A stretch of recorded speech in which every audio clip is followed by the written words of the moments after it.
ఎప్పుడు మొదలైందో గుర్తులేదు. కానీ అంత గట్టిగా నవ్వకు అన్న రోజు గుర్తుంది. అంత స్ట్రెస్ తీసుకోకు. అంత పెద్ద యాంబిషన్ అవసరమా? అన్నిట్లో ఇంత సీరియస్ ఎందుకు? అలా ఒక్కో మాటతో నేను లైఫ్‌లో కొంచెం కొంచెంగా అడ్జస్ట్ అయ్యాను. నా సొంత ఒపీనియన్ చెప్పే ముందు ఇంకోసారి ఆలోచించడం అలవాటైంది. డ్రీమ్స్ పేపర్ మీద పెద్దగా కనిపిస్తే ప్రాక్టికల్‌గా ఉండు అంటూ కమెంట్స్ కొట్టేశాను. స్కూల్లో టీచర్ క్వెషన్ అడిగినప్పుడు ఆన్సర్ నాకు తెలుసు. హ్యాండ్ రేజ్ చేశాను. పక్కన ఎవరో చాలా ఓవర్‌గా ఉంటుంది అని నవ్వారు. ఆ రోజు నుంచి హ్యాండ్ రేజ్ చేసే ముందు ఒక్కసారి ఆలోచించడం మొదలైంది. ఎందుకంటే అదే మెచ్యూరిటీ అనుకున్నా. లేటర్ మీటింగ్ రూమ్స్‌లో ఎవరైనా ఇంటరప్ట్ చేస్తే మాట్లాడకుండా ఆగిపోయేదాన్ని. లెట్ అదర్స్ స్పీక్ అనే ఆలోచన చాలాసార్లు నాకు మాత్రమే వచ్చేది.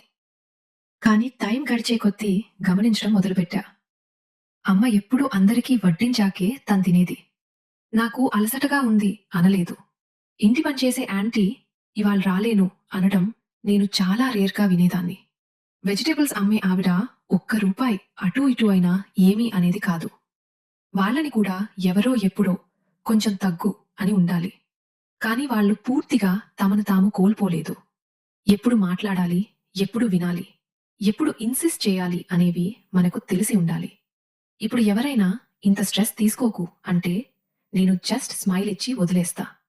అది స్ట్రెస్ కాదు, అంబిషస్. రూట్ కాదు, సెల్ఫ్ రెస్పెక్ట్. ఇప్పుడు నేను నా ఒపీనియన్ చెప్పే ముందు భయపడను.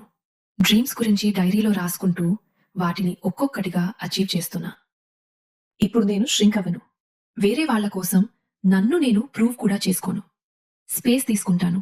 ఓన్ చేసుకుంటాను. ఇంకా నేర్చుకుంటున్నా. నిలబడుతున్నా. On my own terms.